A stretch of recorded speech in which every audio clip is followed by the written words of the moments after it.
Welcome to the Monday Project Management Quick Tips series. This is the first of the series where I'm going to give you a couple of tips from my 30 years in project management and corporate America. And the first one is about making time for the right things.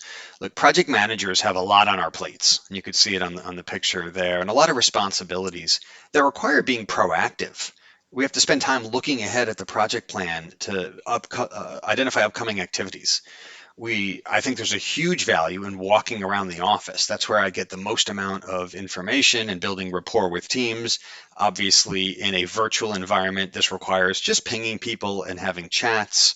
Building and fostering relationships is so important given the facilitation and the negotiation that's required and the influencing, since most team members and stakeholders don't report to us on projects.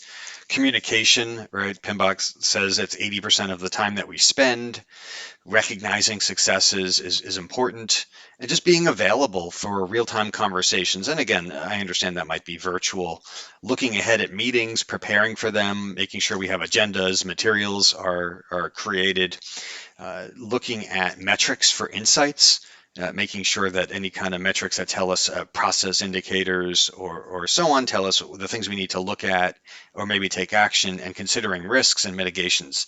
Every one of these things is an important project management deliverable, and every one of them requires proactive time. And so if we're spending all our time in meetings and we don't have the time to do any of these things, the project begins to fall down. And really, all of this is on us. Nobody else is going to do this if we're not the ones eating from our plate. And so the way I believe it is there's an inverse relationship between the workload and meetings that we have and our ability to focus on the proactive activities. Sounds obvious, right? If we're in meetings all day, then we're not spending the time doing this. And in fact, I spend most mornings, my meetings don't start till 9. I'm online 5 a.m., 7 a.m.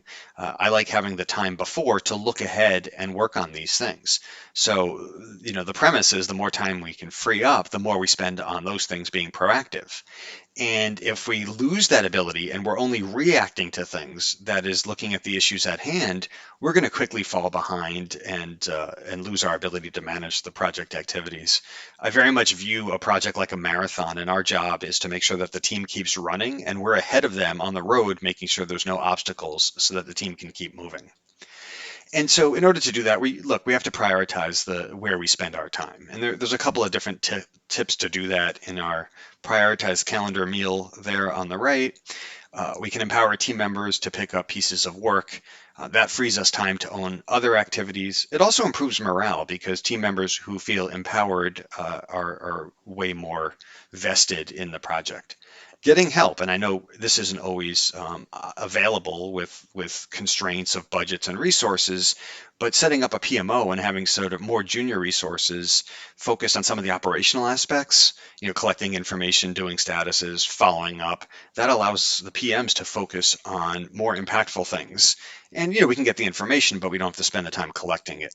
Look, don't go to all meetings. There's some weeks I have 70, 80 meetings, and sometimes you have to delegate, and that gets back to the first point of empowering teams. You could find out the information, and especially now with AI and transcripts available, you can still find out what the meeting was about without spending your time at all the meetings. And that requires looking at your calendar and figuring out which ones can be prioritized.